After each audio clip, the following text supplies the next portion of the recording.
apakah perlu ajaran agama di sekolah? Ya, kalau saya katakan begini, negara yang maju, negara yang tidak ada konflik agama nggak diajarkan di sekolah. Contoh mana? Singapura, China, nggak boleh ada ajaran agama, silakan. Jadi kembali juga Pak Paul, tolong kasih tahu dia, iman di rumah itu, di keluarga itu adalah kepala keluarga. Ya kita harus memberikan apa? Memberikan firman Tuhan. Saya saja anak-anak ini sekolah kan, kebetulan sekolah di Katolik. Selalu tanya kalau mau ujian agama. Aduh, sudah bertentangan lagi dengan apa yang saya punya, tapi terpaksa ya sudah, kalau itu jawabannya ya dikirim aja lah, itu kan hanya nilai. Apa sih artinya nilai? Sebelum kalian melanjutkan nonton video ini, silahkan kalian like, komen, dan subscribe untuk mendukung channel ini. Jangan lupa tulis komentar sebanyak-banyaknya di kolom komentar. Kami sangat menghargai masukan yang kalian berikan. Sebenarnya konten ini dibuat untuk bahan bandingan dari konten-konten yang berisi narasi-narasi yang banyak mengandung politik berkedok keagamaan. Reaksi channel hadir untuk kalian semua yang berbeda pendapat, sekaligus mengajak kalian semua menghargai perbedaan pendapat, supaya menjadi edukasi sebelum mengambil suatu keputusan. Ingat, nasib Indonesia dari keputusan kalian, bukan dari narasi yang mereka suarakan lewat media sosial. Salam waras dan selamat melanjutkan menonton sampai selesai. Ya.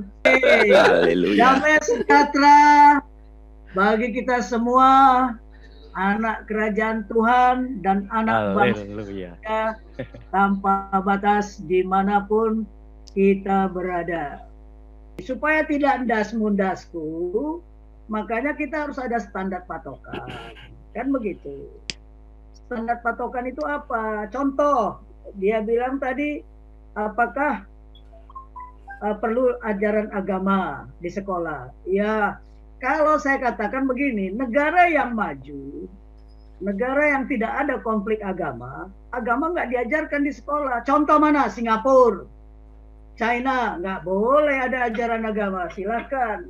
Jadi kembali juga Pak Paul, tolong kasih tahu dia, iman di rumah itu, di keluarga itu adalah kepala keluarga. Ya kita harus memberikan apa? Memberikan firman Tuhan. Saya saja anak-anak ini sekolah kan, kebetulan sekolah di Katolik. Selalu tanya kalau mau ujian agama. Aduh, sudah bertentangan lagi dengan apa yang saya punya, tapi terpaksa ya sudah, kalau itu jawabannya ya dikirim aja lah, itu kan hanya nilai. Apa sih artinya nilai? Nah, tapi itulah memang, karena apa? Memang paradigma di Indonesia masih seperti itu, gitu loh. Itu di Cina jangan coba-coba agama mengatur negara, tapi di Indonesia paradigma sekarang agama mengatur negara, cobalah. Emang paradigma di Indonesia nggak ngerti lah kita ini, pusing kepala dia. Jadi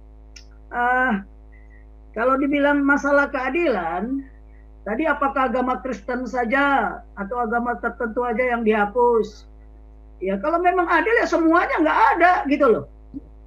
Itu adil, silakan masing-masing mengajarin agamanya yang benar gitu loh. Tapi saya dari awal kan saya bilang, kalau dulu di Abu Nawas ini juga belum paham, nggak ada sebenarnya agama Kristen, nggak ada itu agama Buddha. Percaya, ya. Tapi kalau ada sekelompok yang menyatakan bahwa agamanya ada, ya silakan aja, kan menurut paradigma dia. Tapi jangan paradigma ini bertentangan dengan Pancasila. Nah di sini yang berbahaya itu. Saya kan sudah katakan kemarin ya, bahwa Pancasila itu adalah pusat kekuatan bangsa Indonesia.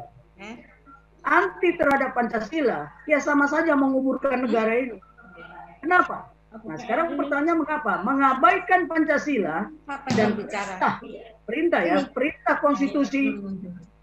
Konstitusi itu amanat Undang-Undang Dasar 45 itu perintah konstitusi, di situ ada melindungi segenap bangsa. Mengabaikan Pancasila sebagai apa? Five principle. Tahu nggak artinya prinsipal itu? Dan sumber hukum tertinggi. Ya, dan perintah. Jadi ada prinsip, ada hukum di situ, ada command, ada perintah. Jadi ada 3 hal yang harus kita patuhi sebenarnya. kalau satu-satunya ideologi di negara ini adalah ideologi Pancasila. Satu-satunya konstitusi di negara kesatuan Republik ini adalah konstitusi Undang-Undang Dasar 45. Terutama pembukaannya yang tidak boleh dirubah. Karena batang tubuhnya udah diacak-acak itu. Diacak-acak, ada yang kurang lagi. Nanti kapan kita bongkar juga ya, bahwa amandemen Pancasila kemarin ada kehilangan pasalnya. Ada yang hilang, cobalah, nomornya aja hilang. Nah, tapi itu tadilah ceritanya. Sekarang mengapa Pancasila itu tidak boleh diabaikan? Karena di sana ada prinsipal. Apa itu prinsipal? Itu merupakan sumber hukum. Kalau itu kita sudah sepakati bersama ya, berdirinya negara di atas suatu fundamental ya, dasar negara yang kita sebut adalah Pancasila. Ya jangan coba-coba mengabaikan kelima sila itu. Setiap pengambil keputusan harus berdasarkan itu. Apakah keputusan? Ya, kemarin kan muncul paradigma yang macam-macam. Apakah keputusan yang diambil pemerintah itu sudah berdasarkan Pancasila enggak?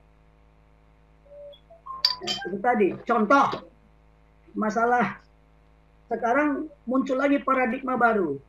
Dari separatis menjadi teroris. Apakah sudah sesuai dengan itu? Dengan Pancasila? Ya kan? Sudah berdasarkan ketuhanan yang Maha Esa apa tidak? Sudah berdasarkan kemanusiaan yang adil dan beradab apa tidak? Ya, apakah sesuai dengan persatuan Indonesia apa tidak? Sudah musyawarah untuk mufakat apa tidak? Nah, ini harus berdasarkan itu, termasuk menangani vaksin ini sebenarnya. Ya, kemarin sebenarnya sudah saya kirim sama Pak Paul tuh, konsep operasi tanggap darurat. Itu sebenarnya konsep operasi tanggap darurat saya itu saya buat bulan Januari, saya keluarkan bulan Maret. Saya berikan ke Mabes TNI, ke staf operasi. Bahkan perwiranya saya bawa ada perwiranya ke bawah kemari. Kenapa kalian nggak tayangkan? Kenapa nggak kalian berbuat melaksanakan rencana kampanye? Harusnya kemarin tuh ada rencana kampanye. Ya, rencana kampanye menghadapi serangan virus COVID-19. Nah, kalau sudah rencana kampanye, itu artinya secara serentak di bumi Nusantara ini, mulai dari Aceh sampai Papua, Myanmar sampai Pulau Rote, bahkan dari mulai kedutaan besar yang ada di seluruh dunia ini. Nah, itulah pertahanan yang namanya pertahanan nasional yang disusun secara mendalam. Ya, pertahanan nasional secara semesta, rakyat semesta, yaitu. Nah, sekarang kita akan menghadapi COVID yang bukan lagi COVID-19. Nanti coba saya tayangkan, cuma nanti terkaget-kaget semuanya lagi. Ini COVID sekarang sudah COVID-21. Yang terjadi di India, bahkan sudah katanya di Indonesia sudah kena 10 orang. Banyak sekali persoalan, makanya nanti ini kita belum sampai ya ke implementasi ya. Keimplementasi bagaimana kepemimpinan ya negarawan ini yang dulu saya kembangkan dengan namanya Situpa. Nah, sekarang kalau Pak Paul tadi katanya wah ini dengan nama Nabi 25 itu kan what is name, itulah terminologi baru lagi dibikin Pak Paul. Tapi saya kemarin mendengar satu yang hebat itu, dia berani menantang wakil presiden nih. Jadi kutu kan, saya kutu. Cuman kutunya Pak Paul, saya sarankan jangan kutu yang di kaki, ya di kepala. Biar kutu kepala dong. Makanya, biar garuk kepala terus mereka kan. Ya memang sekarang sudah lama sebenarnya masalah Pancasila ini. Ya, penghayatan pengamalan Pancasila ini merupakan nasib bangsa loh. Nasib bangsa, hancurnya bangsa Indonesia ini kalau tidak mengimplementasikan Pancasila. Makanya aktualisasi ya dan implementasi Pancasila ini merupakan suatu kebutuhan sangat kritis dan mutlak diimplementasikan.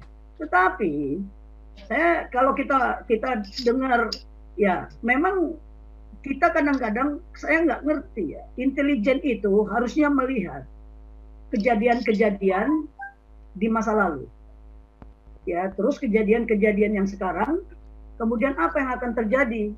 Ya kan saya bilang what was, what is going on, dan what next, dan what if. kita ini sekarang ya akan menghadapi suatu tonggak sejarah kedua. Ya, yang saya perkirakan 2024 itu akan menjadi milestone. Karena di sini kemungkinannya masih what if. What if? Apa yang kemungkinan akan terjadi ketika pemilu berlangsung 2024? Nah, ini yang perlu diwaspadai. Nah, sekarang lihat, ketika reformasi, ya, reformasi, coba Pak Paul nanti tayangkan itu. Tadi saya bikin itu ada 6 tuntutan reformasi. Saya waktu seminar juga sudah saya sampaikan itu 6 tuntutan reformasi itu. Tidak satu pun, ya, kalau menurut saya, tidak satu pun sesuai dengan keinginan Pancasila sebenarnya. Coba aja nanti kita lihat, ya, kemana sebenarnya arah reformasi itu. Bahkan Pak Tri Sutrisno bersama almarhum Pak Sri Sumantri, mereka membuat suatu buku, ya, bahwa reformasi telah gagal. Nanti kapan saya tayangkan lah. Kebetulan bukunya tadi saya cari-cari, terlalu banyak buku di rumah ini. Nah, jadi kita harus melihat, nah kira-kira apa yang akan terjadi? Kemungkinan terjadi kontingensi di tahun 2024. Tapi mungkin sebelum 2024 pun sudah terjadi. Nah, indikasinya apa? Kan harus ada indikasinya. Indikasinya apa? Ketika reformasi berjalan 10 tahun, muncullah istilah togut. Bahwa Pancasila itu togut, kan gitu. Nah, tidak sesuai. Kemudian muncul lagi langkah berikutnya, ternyata dibilang togut tetap aja berdiri tegak Pancasila itu kan. Muncul lagi dengan kata-kata itu, muncullah BPIP. Nah, habis itu apalagi tuntutannya mereka? Oh, Pancasila itu milik kami. Ya, sila pertama ketuhanan yang Maha Esa cuma milik kami. Mereka yang tidak ketuhanan Maha Esa keluar dari negara ini. Ini kan yang ketiga, yang kedua. Muncul lagi yang ketiga, bahwa Pancasila adalah sudah ada. Ya, kemarin kan rebut kembali Pancasila. Lah yang begini-begini ini apa ini coba? Saya bingung melihatnya. Padahal kan sudah pernah saya sampaikan bahwa Pancasila ada sebelum manusia ini ada, sebelum negara-negara di dunia ini ada, sudah ada Pancasila itu, cuma tidak disebut Pancasila.